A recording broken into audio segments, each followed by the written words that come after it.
A little while back, the developers of Jujutsu Kaisen Phantom Parade did a live stream where they introduced the characters Yuta and Geto, and since then we have gotten them in the game. They are obviously very good, right? But then towards the end of that live stream, they gave us a roadmap for what we could expect in the future of the game. Now, of course, that live stream was in Japanese, and the roadmap was also in Japanese, so I feel like a lot of people overlooked that or might have missed that if they are a global player. Obviously, this is a JP exclusive game, so there isn't really global news outside of just whatever we translate, right? So using Google Translate, I translated that roadmap, and I'm going to show it to you guys here, and we're going to talk about the future of Jujutsu Kaisen Phantom Parade. So this is the roadmap. You can see December, January, February, and then after that. So we just went through December where they introduced the new characters Yuta and Geto, and then in January we are getting this V1.3.0 update. This is actually going to be here very soon. As of recording this, it is the 8th, and this update will be coming, I believe, on the 9th or 10th, and then we'll be getting the new main chapter 10 of the story released on the 11th.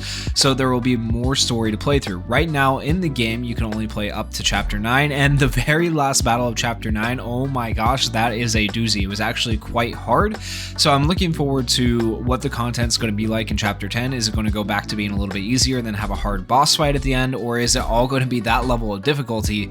That could be really crazy. But so far, I think the biggest reason that the JP players are loving the game is because of the story itself. It has an original character and an original story, right? That is really good. However, for those of us on global, unfortunately, we don't get to enjoy this as much unless you're going through and translating every single part of the story, which is a little bit of a pain, okay? But then besides that, we already have this new event going, so you can't read these parts right here. It just doesn't translate well with the way the picture was done. But this is the event we currently have going on in the game with Megami Fushiguro, okay? And then we're going to be getting a new event about halfway through this season, if you want to call it that.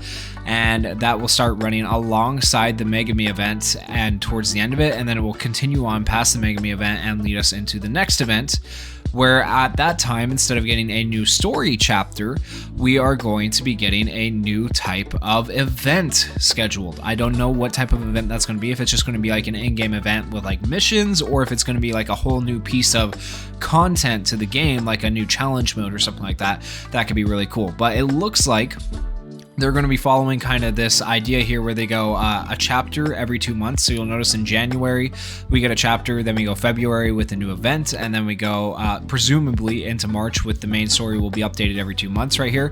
So in March we'll get chapter 11 of the story, and then in April we would get another event ideally. So we're going to be going back and forth between getting new story added to the game and new events added into the game, which looks really cool. But then they say right here, after that, new content will be added. They don't really give us an idea of what content is.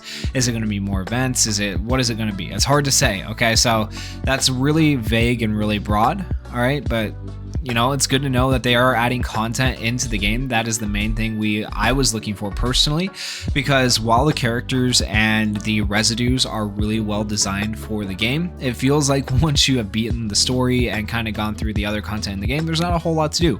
And you're kind of sitting there like, well, what do I do now? You can farm out the stages to get the free-to-play characters, the SSR characters, and that's about it. So yeah, I'm excited to see chapter 10 come out. It'll give us something else to do in the game, but I'm more excited for these new types of events, hoping that it's actually like a challenge stage. I think that'll be very cool. And then they also talk about how they're going to be updating a bunch of functions in the game to just make it more user friendly. So it says you will now receive notifications from Kojo, Fushiguro, Kusaki, and Gojo with notifications such as full AP recovery, added display of remaining time until AP recovery, characteristics display added to some screens such as character details, okay? So just more like user interface things that make the game better overall. And then here is the biggest piece of news I would consider on the roadmap. I don't know how this is going to affect us on global. I'm hoping it makes it easier, like maybe we'll be able to use BlueStacks without a VPN. That might be kind of cool, you know, but I don't know. We'll have to see how it ends up working out. But they're going to be working on a PC version of Jujutsu Kaisen Phantom Parade.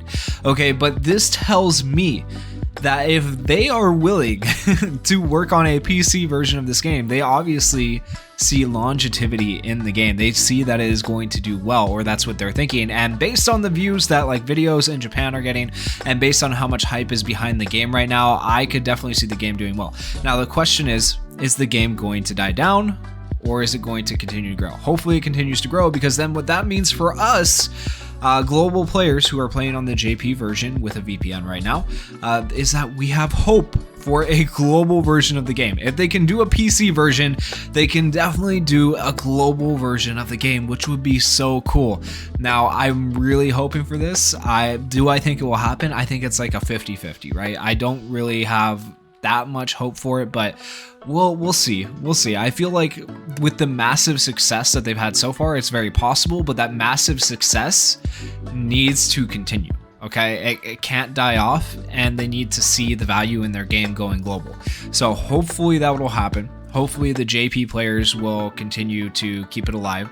And yeah, just a lot of content coming to the game for Jujutsu Kaisen Phantom Parade. A lot of stuff to look forward to. We got all these events here. I wish I could read what they say or what they are.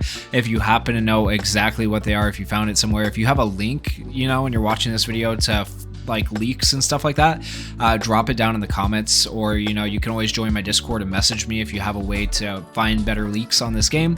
I've been trying to find leaks. It's a little bit difficult with the translations and stuff like that, but I would love to let you guys know news ahead of time for this game. But I'm really happy with this roadmap. I'm looking forward to the game. Let me know what you guys all think of it down in the comments below, and if you guys enjoyed the video, please consider going down there, hitting that like button, hitting that subscribe button, and thank you guys so much for watching. Peace.